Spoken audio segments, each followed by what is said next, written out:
Welcome back, you lovely faces, ladies and gentlemen. We are here for another video today. This is actually quite a lot we're going through. And this one, I'm very... what's the word? I'm not shocked, but a bit perplexed, I think is the best word for it. So, 8 years on, Rogue One's Peter Cushing resurrection is part of a weird legal fight. Now, if you remember, obviously Peter Cushing did die in the early 90s, and they brought him back for Rogue One with CGI. And you could always tell it was CGI because that's the way it looked.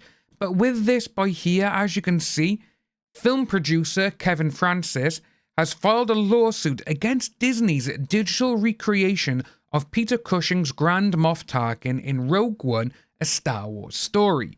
Because I actually read somewhere as well that Disney paid Peter Cushing's estate to use a likeness. So I'm like, well, if his family and his estate have agreed to it and money has been changed, then what's happening? So, as reported by The Times, an old friend of the late, we'll just blow this up for you, late Peter Cushing is suing Lucasfilm and Lunar Heavy Industries for digitally recreating the actor's likeness in Rogue One.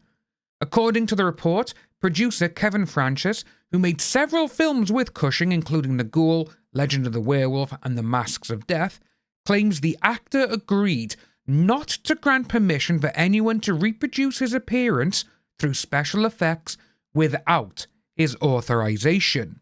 Cushing allegedly signed the agreement not to allow his image to be used without this Francis guy's permission in 1993, while preparing to make a TV film called A Heritage of Horror, which was never completed.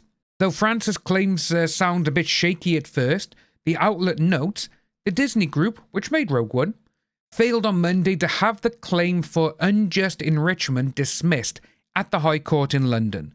Following Disney's appeal, Judge Tom Mitchell stated he was far from persuaded that Francis would be able to win his lawsuit, but he did add, "I am also not persuaded that the case is unarguable to the standard required to give summary judgment or to strike it out."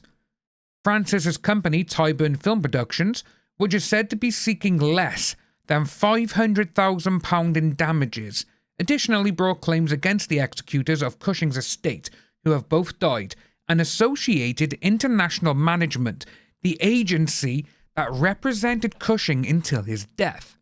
In court, Disney defended itself by claiming it did not believe permission was required to recreate Cushing because of the terms of his contract in the original film and the nature of the special effects, namely a digital reconstruction of the actor atop a stand-in body double performed by actor Guy Henry, a development in special effects scarcely conceivable in '93. Still, Disney agreed to pay the actor's estate for about £28,000 for the use of his appearance in Rogue One. Because of this, the company believes that there's no arguable case for unjust enrichment, as Disney attests to be a bona fide purchaser for value of the rights to the Cushing's image and the right to digitally resurrect Star Wars A New Hope Grand Moff Tarkin. So Disney did actually pay his estate.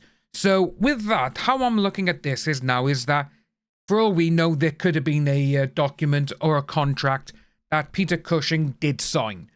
But what term of mindset was Peter Cushing in then to give someone, oh yeah, you can have all of this, the only thing that you can have is my likeness, needs your permission, but all my other stuff is going to my family and my estate.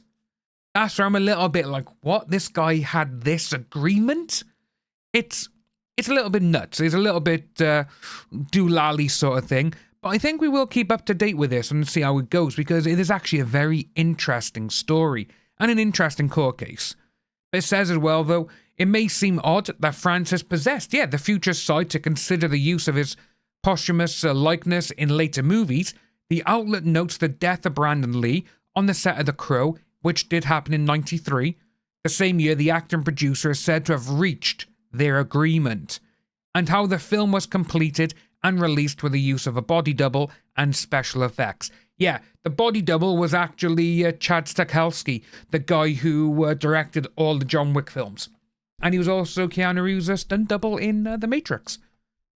And, says, while the Star Wars franchise popularity was at a comparatively low in the early 90s, perhaps Francis spotted an ad for the Truce of Bakura in the same issue of Cinescape. He read about the film's controversy and got spooked. Yeah, it's very interesting to see. But let's have a look what other people are actually saying about it. Listen, I'm still firmly in the camp of using CGI to resurrect dead actors is icky, even if they have the family's estate permission. But the basis for this lawsuit feels pretty sketchy. It does. It sounds like Francis and Cushing were making a low-budget TV movie in the early 90s that never materialised. But Cushing, who was dying of prostate cancer, made Francis sign a contract saying he was not allowed to use his likeness after his death. Cushing didn't want Francis to make a bunch of opportunist made-for-TV movies, starring a body double in his Halloween mask. You know what? That could be it. But now the guy's claiming that contract applied to everyone, and he's suing Disney because of money. According to the article, Francis' claim is that Cushing signed an agreement saying that Cushing's likeness could only be reproduced through special effects with Francis's permission. Although Cushing's estate signed off on the use of his likeness when they made Rogue One, it seems wild that his estate would not be aware of this contract. Yeah, it is. It's absolutely insane. Also, waiting 8 years post-release to file a lawsuit doesn't make much sense to me. You would think that he was legally able to withhold permission. Francis would have approached Cushing's estate or Lucasfilm during production. Yeah, they could have stopped the production there and there because they're like, yeah, you're not using it. I got the contract. You haven't got my permission. I'm shutting you down. That could have happened, but it's not. It's absolutely crazy to see how all of this is happening. And again, we're not sticking up for Disney here, but it's almost like that this guy, he's like the first one said. He goes, yeah, obviously, sadly, I'm on my way out. You can't make any more movies with my likeness because of this. That could actually be it, Who knows? But it's interesting to see, isn't it? Seeing these sort of things happening, and obviously you got AI is now, which is just exploding, doing AI voices and doing this with CGI effects. It's almost like you're not going to need actors anymore in the future. You're not going to see proper emotional performances. I can't see this going anywhere. If he can produce the contract that states no one can use it, and I mean no one, unless they got my permission, the guy's won. But we'll have to wait and see. We will keep up with this because it is a very interesting court case if it does go to, obviously, a bigger court, which I don't think it will.